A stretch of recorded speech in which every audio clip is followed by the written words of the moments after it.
Welcome back. I'm Brian, and I'll be your tour guide today as we continue our field trip through the nations of Western Europe. As you may recall, those nations include the United Kingdom, Ireland, the Netherlands, Belgium, and Luxembourg. As in other regions, these nations possess many cultural similarities. Today, we'll get into those, analyze a lot of data about these countries, including population, ethnicity, religion, language, and political and economic structures, and point out many interesting similarities and differences along the way.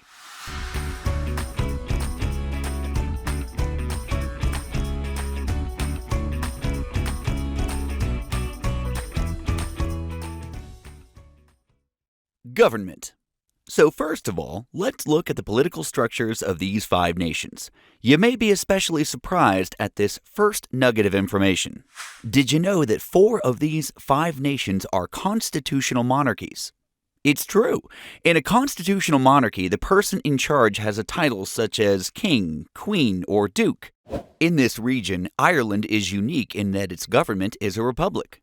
The other nations are all constitutional monarchies. Though they have elected leaders such as prime ministers to handle most political affairs, all are officially led by royalty. Next, you've heard us reference the European Union several times, a coalition of 27 nations on the continent that make political and economic decisions for the betterment of Europe. Did you know that only 4 of the 5 nations in Western Europe are members? It's a fact. In the United Kingdom, a former member of the EU actually dropped out of the alliance in January 2020. Meanwhile, Ireland, Luxembourg, Belgium, and the Netherlands all remain members of the EU. Language. Now, you might think that all of these nations speak English, and if so, you'd be mistaken. The United Kingdom of Great Britain and Northern Ireland does, in fact, speak English, although each nation of the kingdom, other than England, employs other languages as well. Ireland is the only other nation in which English is an official language. Ethnicity. When looking at this data, keep in mind that each nation selects its own criteria when identifying ethnicity, a nuance seen in Latin America as well. The populations in each nation vary, but are predominantly European in heritage. Religion. You'd expect Europe to be largely Christian, and this region certainly meets that expectation. But different forms of Christianity are preferred in different regions. The Republic of Ireland is overwhelmingly Catholic. Northern Ireland is not. Rather, it is mostly Protestant.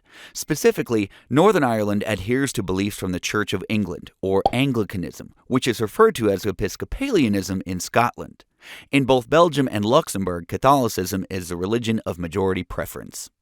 Back to the religious divergence between Ireland and Northern Ireland, those differences in beliefs are actually what precipitated the political division as well. The Home Rule movement, Ireland's campaign for self-government, culminated in 1922 with most of the island breaking free from Britain and forming the Irish Free State, which later evolved into the Republic of Ireland. The dispute lingered as violence was common on the island throughout much of the 20th century. Population. The United Kingdom, with 68 million, is Europe's third largest nation behind only Russia and Germany. The bulk of those residents live in England. London, with more than 9 million people, is by far the largest city of the region. None of the other nations in the region surpassed the Netherlands' 17.7 million as of 2021, although that number is the 10th highest in Europe. Consider population density, however, and things are different. The Netherlands has more than 1,000 people per square mile, the highest in Europe of any nation that is not a microstate such as Vatican City. Still, none of the citizens in these nations has the opportunity to find solitude in the wide open spaces like we enjoy here in the U.S. On the other hand, perhaps having close neighbors is healthy. Each of these nations has life expectancies surpassing that of the United States for both men and women, and significantly higher than the worldwide averages of 75.6 years for women and 70.8 years for men. Kind of makes you wonder what they're doing that we in the U.S. aren't, huh? Economies. No matter how you measure wealth, the 5 nations of Western Europe are among the most prosperous in the world. All are developed nations. All have transitioned from industrial to service-oriented economies with large numbers of people working in tertiary activity professions, and all rank high on the indices of economic freedom.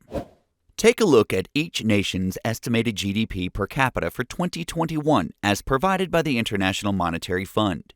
The UK, though 29th in the world, actually lags behind its Western European neighbors, though all are well above the European average. Of special interest is Luxembourg with the third highest GDP per capita in the world, and Ireland with the sixth highest. Both rank higher than even the United States. So what makes these nations so successful? Let's start with Luxembourg. The industrial sector, once dominated by steel, has diversified to include rubber and chemicals.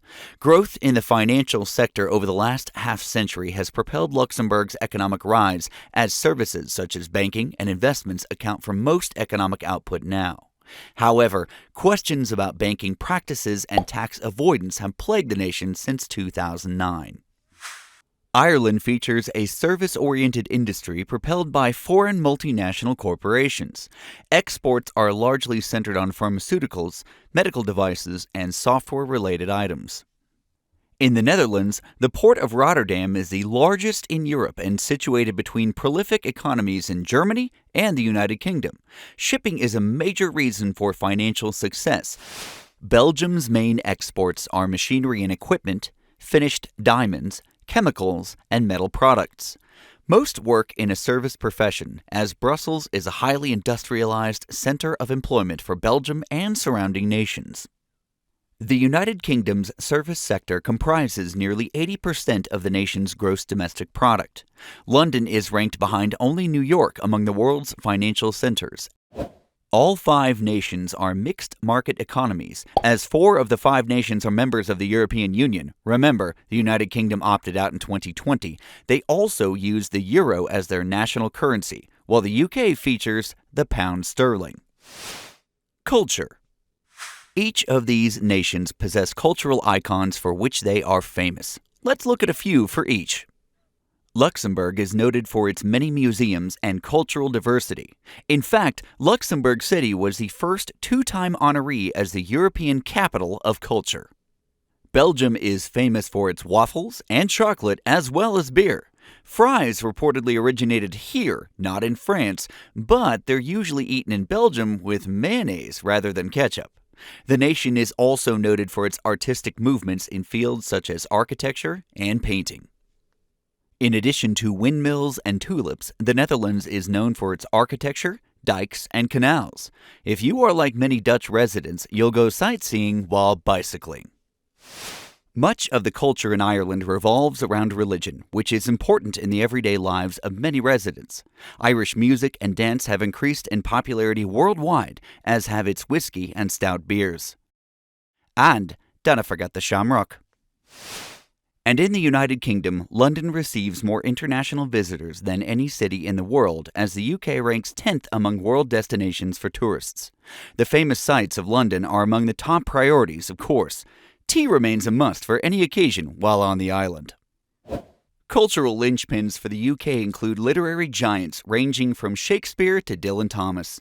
And we must mention the UK's influence on contemporary music, including the Beatles, the Rolling Stones, and Queen. And you can't discuss this region without mentioning its love affair with soccer. Professional football, as it's called here, is a passion throughout Europe, but in nations such as Ireland and the UK, it's manic. That's a lot of information, but it also completes this leg of our European journey. Now keep your passport ready. I don't want to give away where we're headed next, but you might want to grab a coat. Until next time, keep exploring. Hey, hey.